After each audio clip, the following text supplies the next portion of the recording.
Our tale of the tape for this heavyweight fight.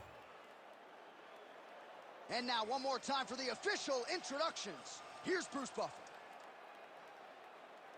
Ladies and gentlemen, this fight is 3 rounds in the UFC heavyweight division. Introducing first, fighting out of the blue corner, Alexander Drago Volkov. And now introducing his opponent, fighting out of the red corner, Ciryl.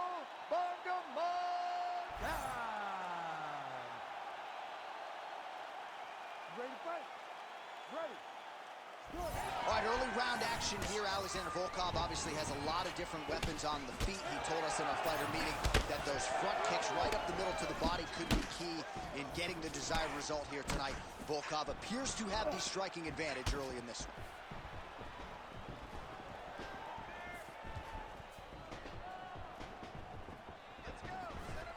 Well, a few heavyweights move as well as the former interim champ Ciryl, and you see the footwork right away as this fight gets started. Yeah, the footwork leads to the jab. The guy does a great job of moving into you, and then he pops you. And then the moment you start to rush, he drops the big right hand on you. Ciryl Gane is a hard puzzle to solve, especially as you go up in weight classes. Heavyweights don't move like Ciryl Gane, and you can see that as we watch him right now. Oh!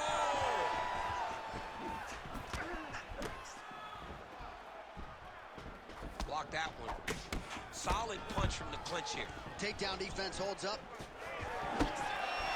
How good is this action about a minute in? I think I'm gassing out just watching this thing. I'm exhausted trying to call all the strikes that these two men are throwing at each other. What a fun fight. Yeah, hate to be the punch counter.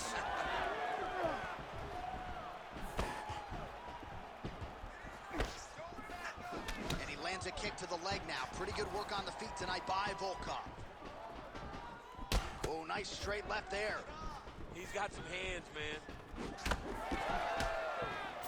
Hard shots landing on both sides here.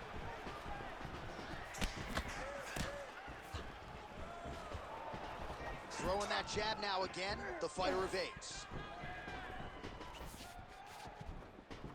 Oh, good work with the jab there. Just over 3 minutes to go, round 1. Low kick is there. Oh, is that a big knee to the body? We'll see if he can follow up. Back to the knee.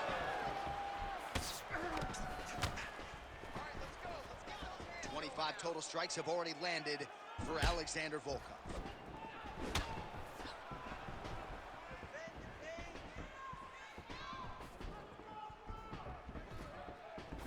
Work, guys, come on.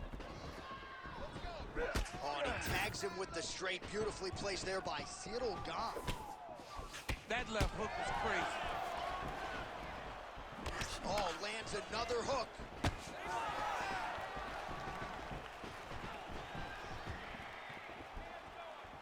He throws all of himself into that kick. All right, so there's the takedown game on display, all set up, though, by the hands and stuff. It has to be set up. You cannot just take blind takedown attempts. You can't shoot.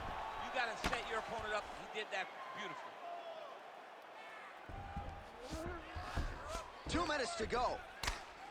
Gane getting absolutely worked here from the top. Let's see if there's an uptick in his urgency here as he tries to get back up. Gotta be careful here.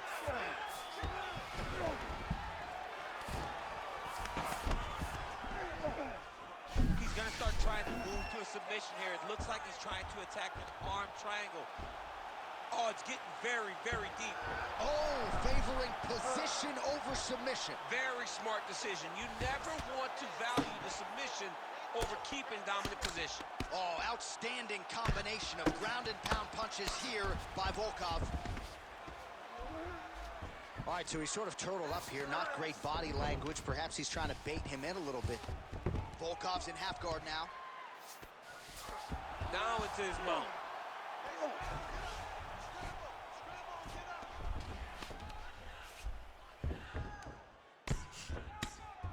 Great job finding his shots from the top position. Another ground and pound strike lands. All right, half guard position here, DC. You have an extra pop in your step when you talk about fighters working out of this half guard. Oh, man, I like half guard as a top fighter. I understand half guard as a bottom fighter. don't want to be there. It's Right. very dangerous. But if you are there, you have to be winning the position of the underhook. It opens. Volkov's really pressing the issue now, and he's got his opponent's belly flat on the mat. All right, he's got the full mount now. Is this one of the most dominant positions in MMA? Is that fair to say? It's a very dominant position. It's one of the most ideal positions you can get to, especially if you are fighting someone that doesn't truly understand that they're not in as much danger as they are. Because it's dangerous, but there are a lot of outs. And if a person isn't very understanding of that, then you can really, really put some damage on them. Setting up an unlock now. Oh, and there's the horn at the end of the round. So the fighter was really caught in a submission there just as the horn sounded. Safe to say he was saved by the bell there. So back to the stools they go. 60 seconds to recover here. We're going to fight on, ladies and gentlemen. Another round coming up. All right, we'll re-rack some replays from the previous round as they attend to that pretty nasty cut in his eye area. You got to lock in defensively, man. You cannot be out there just fighting. His opponent is too high level to try to fight him with his ego. Now he's dealing with a nasty cut over his eye. Why do you need another thing to manage when you already got one of the best fighters in the world in front of you? You ready to fight? Ready. All right, here we go with round two.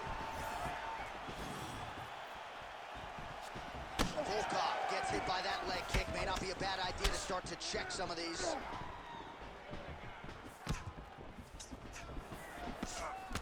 And blocks the shot there. Ooh, looks like that shot was blocked. The left hook lands on the counter.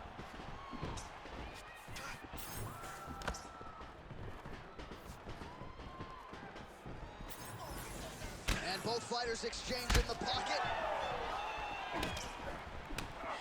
Oh, punches and bunches all to the head. Beautiful combination. All right, single collar tie now. His head back with that offering. DC, he is hurt. What a beautiful uppercut. It landed beautifully. Perfect placement on that shot. All right, well, good news is he rocked him. Bad news is he wasn't able to finish the job, and now his opponent's back in the fight. I mean, you don't get those opportunities very often. You got to take full advantage of them when they're presented to you. All right, so the uppercuts have been a big part of the storyline in this one, but the setups have really been key for him. He's not telegraphing that strike, and the opponent hasn't been able to adjust. He has not been able to see them. It's a very tricky punch, especially in the way that he throws it. He throws it at a time when you expect so many different strikes, but it's because he has such a vast knowledge of just finding that strike. Great job by Ciryl Gane to use his feet to get inside and land the jab. A lot of people are going to be trying to take this guy down, but he moves so well. People talk about Ciryl Gane as if he moves like a welterweight. No, he moves more like a bantamweight. We have always talked about guys moving well at 135. Ciryl Gane moves like one of those guys at heavyweight. That's why he presents so many problems. And not only does he have that beautiful jab, he possesses a ton of power that can put you up. Well, he's really starting to land a high number of strikes here in the second round. No denying that he has taken the message from his corner and picked up the pace here in round two. Gane's nose is bleeding now. Yes, looks as though he got cut by one of those offerings from his opponent. We have crossed the midpoint of this fight. Swing and a big miss by Volkov.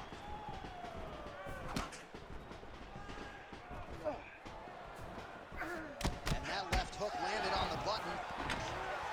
Stuffs the takedown there. How good is his takedown defense? Oh, and now the underhook, DC. He's got the underhook. He's got the far side post. If you're the opponent... Oh, that's a seminal blow right there, DC. He's rocked. That was a beautiful hook. It landed perfectly, and it hurt his opponent very bad. Oh, nice right hand.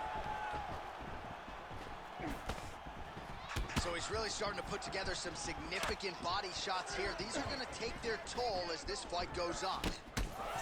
Well, we got a lot of blood now, ladies and gentlemen. I think my mother just turned off the TV, but every time that area gets targeted, that cut is getting worse and closer, theoretically, to the end of the fight. Yeah, and, you know, when you got a person like this in front of you that is so good at what they do, When you are bleeding like this and the work is showing, you got to try to find a way to stop them. He needs to try to get a takedown or something, because the more he's standing, the more he's going to have to deal with this cut, and now all the blood that's coming from the cut. Oh, nice elbow. Oh, beautiful kick there by Alexander Volkov, longtime rep of Ciryl team there in Moscow, and inching closer to heavyweight contention. Huge connection by him there. He needs to get on his bicycle, John. He needs to get into space so that he doesn't get finished.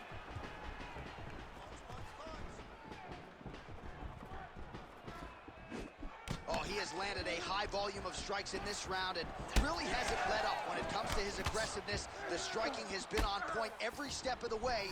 Careful to not gas out, but you gotta like the output here down the stretch.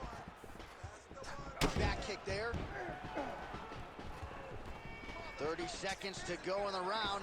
Nice punch lands.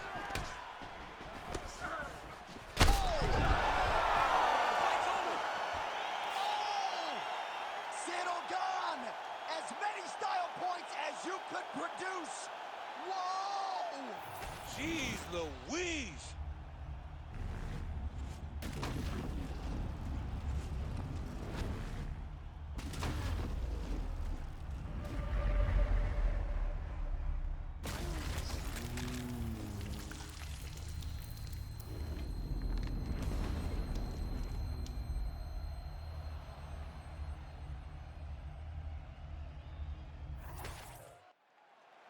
Bruce Buffer now with the official decision.